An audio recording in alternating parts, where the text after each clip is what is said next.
দ্রুত গতির জীবনে সময় বাঁচাতে আমরা ঝুঁকছি ফাস্টফুড ও প্যাকেটজাত খাবারের দিকে। স্বাদে আর সুবিধায় মন ভরলেও এর দীর্ঘমেয়াদী প্রভাব নিয়ে আমরা খুব কমই ভাবি। কিন্তু সাম্প্রতিক এক গবেষণায় দেখা গেছে এই অভ্যাসই ডেকে আনতে পারে কোলন ক্যান্সারের মতো ভয়ঙ্কর রোগ।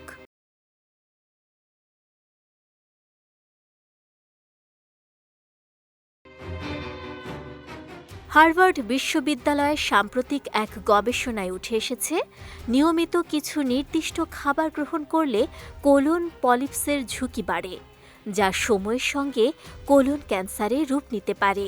বিশেষজ্ঞরা জানান, বিশেষ করে আল্ট্রা প্রসেসড খাবার এই ঝুঁকি বহুগুণ বাড়িয়ে দেয়। বিশ্বজুড়ে কোলোরেক্টাল ক্যান্সার বর্তমানে তৃতীয় সর্বাধিক শনাক্ত ক্যান্সার এবং ক্যান্সারজনিত মৃত্যুর দ্বিতীয় প্রধান কারণ। গবেষকেরা বলছেন, এ রোগের সঙ্গে খাদ্যাভ্যাসের সম্পর্ক অত্যন্ত গভীর। আমরা প্রতিদিন যেসব খাবার খাই তার মধ্যেই থাকতে পারে এমন কিছু রাসায়নিক উপাদান যা নীরবে ক্যান্সারের ঝুঁকি তৈরি করে।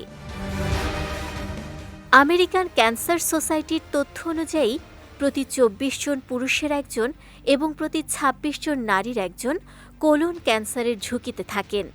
তাই কোন খাবার নিরাপদ আর কোনটি এড়িয়ে চলা উচিত, এই সচেতনতা এখন সময়ের দাবি।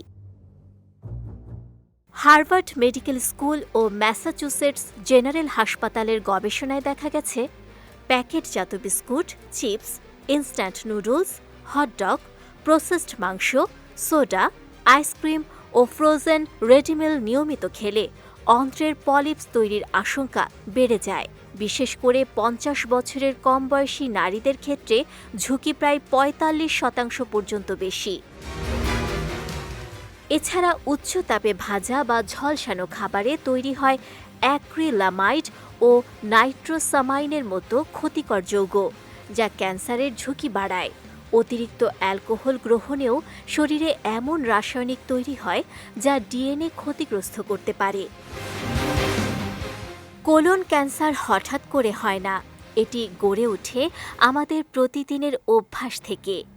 সুষম খাদ্য, কম প্রক্রিয়াজাত খাবার, নিরাপদ রান্না পদ্ধতি আর সচেতন জীবনযাপনই হতে পারে এই নীরব ঘাতকের বিরুদ্ধে সবচেয়ে বড় প্রতিরোধ। নুসরাত আহমেদ, বিজয় টিভি, নিউজ ডেস্ক।